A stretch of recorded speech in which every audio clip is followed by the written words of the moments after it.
So hello dear student, কেমন আছো? I hope প্রত্যেকে শুধু ভালো না, ভীষণ ভালো আছো।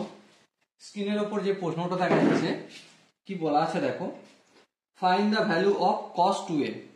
আমরা cos অফ 2a নয়, সরি, cos অফ 2 আলফা এর ভ্যালু নির্ণয় করব। কখন কখন নির্ণয় করব? যখন এক নম্বর কোশ্চেন দেওয়া রয়েছে, যখন cos of alpha equal to 15/17 দেওয়া থাকবে। দু নম্বর কি দেয়া রয়েছে? দু নম্বর দেয়া রয়েছে যখন sine of alpha equal to 4/5 দেয়া থাকবে। আর 3 নম্বর দেয়া রয়েছে যখন ট্যান আলফা ইকুয়াল টু 5/12 দেয়া থাকবে। ওকে, তো চলো আমরা প্রথমে এক নম্বর কোশ্চেনটা সলভ করি। দেখো, আমরা কি জানি cos 2 আলফা এর ফর্মুলা কি? এর ফর্মুলা প্রথমত 2 cos স্কয়ার আলফা মাইনাস 1, এটা হতে পারে। হ্যাঁ, তাহলে এখানে দেখো 2 into cos square alpha, cos বলতে এখানে 15/17 পুরোটার হোল স্কয়ার মাইনাস 1, তাই না? হ্যাঁ, ঠিক। এবারে দেখো 17 স্কয়ার মানে 17 ইন্টু 17 কত হবে? 7 7 49 9, 7 1 7 আর 4 7 আর 4 11, 7 1 7 1 1 1, তাহলে 9 8 2, তাহলে 2 ইন্টু নিচে কত 289 আর উপরে 15 15 225 হয় মাইনাস 1। সো আরেকটু যদি কাজ করি, আরেকটু যদি ক্যালকুলেশন করি, 225কে 2 দিয়ে গুণ করলে অবশ্যই 450/289 মাইনাস 1 হবে। আর একটু ক্যালকুলেশন করলে এলসিএম নিলে 289 এখানে 450 মাইনাস 1 এর সঙ্গে গুণ হয়ে যায়, তাই না? 289। সো আরেকটু যদি ক্যালকুলেশন করি 289 9 করে 10 1 দিতে, 8 একে 9 9 করে 15 6 দিতে, আচ্ছা 2 একে 3 3 করে 4 1 দিতে, তাহলে cos 2 আলফা কত হচ্ছে আমাদের? 161/289।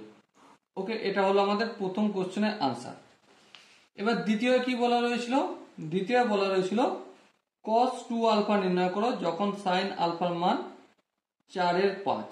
বেশ, তাহলে আমরা এখান থেকে খুব সহজেই cos 2 আলফা ইকুয়াল টু কি বলতে পারি? 1 minus 2 into sine square alpha বলতে পারি। হ্যাঁ, তাহলে 1 মাইনাস 2 ইন্টু সাইন কত 4/5, তাহলে 4 স্কয়ার মানে 16 আর 5 স্কয়ার মানে 25। ওকে, সো কত হবে দেখো 1 মাইনাস 16 দুগুণে 32/25। এবার যদি ক্যালকুলেশন করি আমি 25 এলসিএম নিলে 25 হবে, 25 1 25 মাইনাস 32। সো আরেকটু যদি আমরা ক্যালকুলেশন করি বিয়োগ করি তো মাইনাস 7 হবে, তাই না?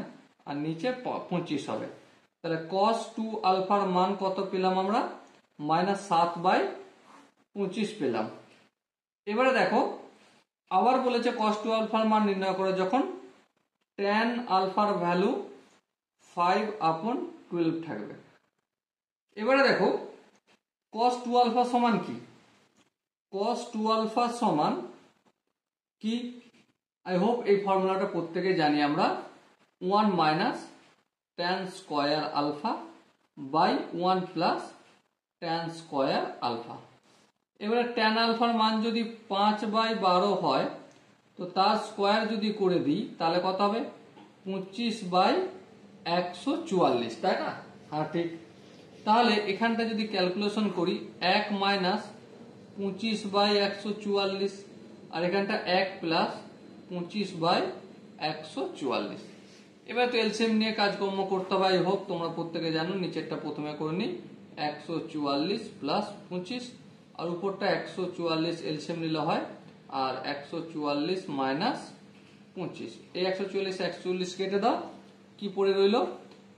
144 থেকে 25 যদি বিয়োগ করি 5 করে 14, 5 6 7 8 9 10 11 12 13 14, 9 হলো। 2 1 3 3 করে 4 1 দিতে, আচ্ছা, এবারে 119 হলো, আর নিচেটা কত? 144 এর সঙ্গে 25 যোগ করলে 169 আনসার হবে। Okay, so dear student, I hope এই কোশ্চেনের যে কনসেপ্ট বা ফর্মুলার যে ম্যানিপুলেশন তোমরা বুঝতে পেরেছো। যদি কোনো জায়গায় ফর্মুলার ম্যানিপুলেশন বুঝতে অসুবিধা হয়, কনফিউশন হয়, তবে ছোট্ট একটা কাজ করতে হবে। কি কাজ?